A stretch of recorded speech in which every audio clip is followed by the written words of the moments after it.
नमस्कार yummy Odia kitchen को आपण मानक स्वागत करुच्ची। मु आज आपण मानक चिल्ली कोबी करवा शिखेबी। आपण मैंने जदि मो चैनल रे नुआ ताले पास सब्सक्राइब कर नियंतु और पाखे आसुथिबा बेल बटन रे ऑल को क्लिक करंतु जहा द्वारा मो रेसिपी रो नोटिफिकेशन आपण मानक पाखु पळैबो। वीडियो को फास्ट रु लास्ट पर्यंत देखंतु। आसंतु एबे स्टार्ट करिबा आज रो ए रेसिपी।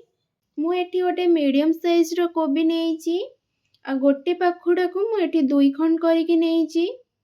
एबे को मुझे गरम पानी रे पकई नेबी कहीं ना कोबी रे जो जीवाणु सब थे नष्ट हो। देखो मुझे सब कोबी पकई सारे गरम पानी रे। पानीटा फुटा पर्यंत मुझे कोबी की सिझे नहीं। देखो मोर ये पानी फुटा स्टार्ट है। गैस ऑफ करके कोबी को छाणी नौची छणा साहाय्य मुझे सब कोबी के छाणी की रखी सारे गोटे बाउल रे। एबे नेक्स्ट प्रोसेस को जीवा। गोटे बाउल रे गोटे कप मु मैदा नहीं, हाफ कप कॉर्नफ्लोर भल कलर पाई मुझे रेड कलर यूज करी अल्प अल्प पानी देके मु भल भाव मिक्स कर नौची। बैटरटा आमर पतला हबनी कि मोटा हबनी। बैटर रो कंसिस्टेंसी नॉर्मल रहिबा दरकार। ठीक एमती मु लुण पकड़ को भूली जाइए। लुण पकईकि भल भाव मिक्स कर नौची आ सिझेकी रखि कोबी को ए बैटर रे बुड़ौची। देखो मु पूरा बुड़ेकी उठेली।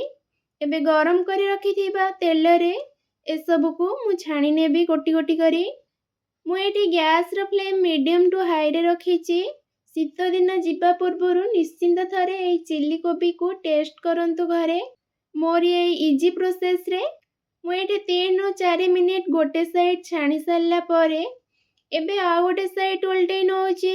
आपण माने जदि मो चैनल रे नुआ ताले पास सब्सक्राइब कर नियंतु और पाखे आसुथिबा बेल बटन रे ऑल को क्लिक करंतु जहा द्वारा मो रेसिपी रो नोटिफिकेशन आपण मानक पाखक पळैबो।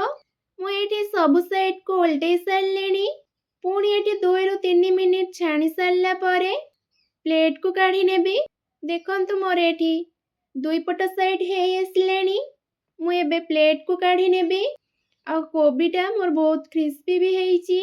आ अवशिष्ट कोबी को सेम तेल रे सेम प्रोसेस रे छाणी नबा। देखंतु मोर एठी एतिकी कोबी हेइची छाणी सारला परे। एबे आ गोटे कढ़ाई रे 2 टेबल स्पून रिफाइन तेल ऐड करूचे। तेलटा एठी गरम हे आसलेनी। 2टी पियाज को मुझे क्यूब सेप करी रखी आ पाखुड़ा सब छड़े नहीं गोटी गोटी करके। एबे पियाज को ऐड करुची। ए सब जिनस को मु हाई फ्लेम रे करुची। काटिकी रखी टमाटर एथिरे गोटे ऐड करुची। आ गोटे कैप्सिकम को मुझे लंबा लंबा करी पतला पतला काटिकी नहीं जाइची। एबे ताकू भल भाव मिक्स करी नौची। मुझे हाई फ्लेम रे 4 मिनिट भाजी नहीं।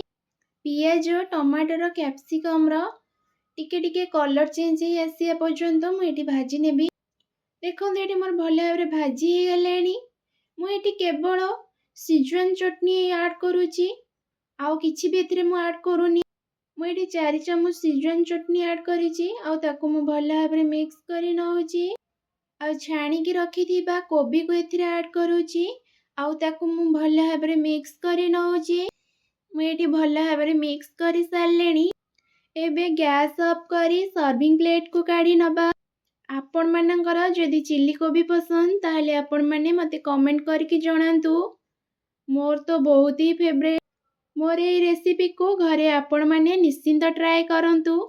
केमिति लागिला मते मतामत जणांतु कमेंट सेक्शन रे। आ गोटे नुआ रेसिपीटे नहीं आपण मानक पाखक पुणी थरे आसीबी। आज पई रहुची नमस्कार। जय जगन्नाथ।